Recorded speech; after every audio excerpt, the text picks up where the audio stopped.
Hey there. I wanted to send out a little message on the email list to help maybe control some of the pain that we're suffering with due to the COVID-19 and the social isolation that we're going through. As many of you know, we're in unprecedented times. I've really never seen anything like this, and I'm sure many of you haven't either.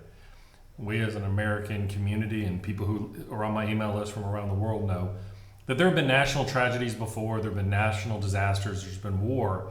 This is really the first time where we've isolated and been told to limit our human connection. So I want to share a couple ideas and thoughts with you that may help you during this time and provide a sense of peace and peace of mind. I think there's a couple things that we have to be aware of. One is the fear and the uncertainty that we're feeling right now is truly unlike anything I've ever seen.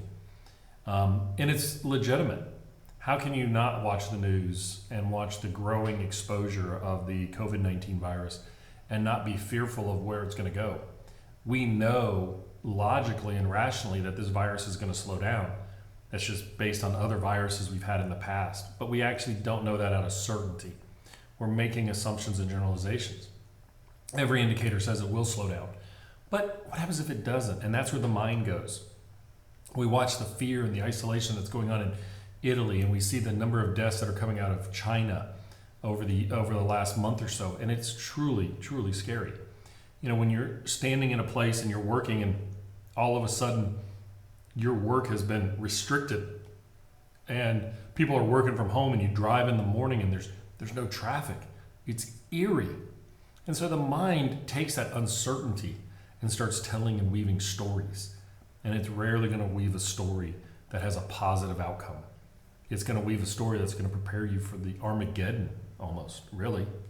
So what I want you to understand right now is that your fear is somewhat rational, but there is parts of it that are irrational. So I want you to start learning to be aware of your emotions instead of judging them. I want you to not allow your emotions just to run unfettered.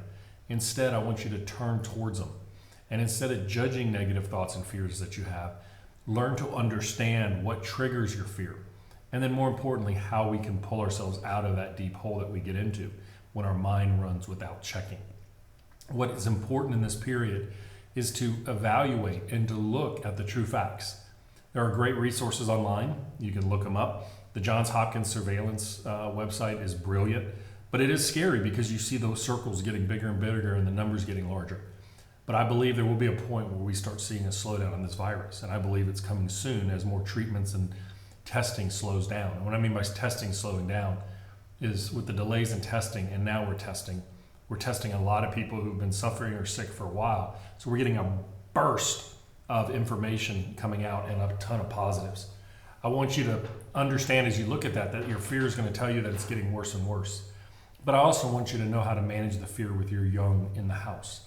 There may be fear about your business, your paycheck, or the health of your elderly in your life. And I want you to be careful of what you share with those that are younger. They're going through some unprecedented times. We may have gone through 9/11, but it didn't take away our joy of being able to go eat dinner somewhere or go play golf or go to the gym and work out. This instead of us reaching out across the aisle, it's forcing us to look in our living room and our kitchens. And there's a lot of fear and apprehension there. I want you to also understand that that there's going to be rapid innovations that are going to come out of this. And while that seems foreign right now, you're going to see positive news starting to bubble up. I want you to be careful where you watch your news. I'm not making any statement about any news agencies. What I'm saying is that the news agencies are reporting news, but they also want people to watch their news channel. We don't have an unbiased news provider that just reports the facts. I've been reading a lot of the Wall Street Journal. I find them to be pretty good. There's other online sources that can help. I want you to surround yourself with individuals and people who can provide rational checks of what's going on and not be caught up in the maybe the word of I'm looking for is the sensationalism of what we're going. It is terrifying. It is scary. And yet there have been things that we've worked through in the past. So that fear is going to tell some amazing stories. Learn to acknowledge it and then focus on what you can control. What can you control today? Well, you can get up in the morning on a healthy routine. You don't sleep until 10. You get your job done. You get your work done. You exercise. you eat healthy, you start building healthy behaviors out of this. There's one resource that we've been complaining about not having enough of over the last 10 years, and that's called time. But we have that time now, and we have to invest our time into making us healthier and better. The healthier we eat, the more that we move, the healthier we are to empower our immune system. You're making a contribution by doing that.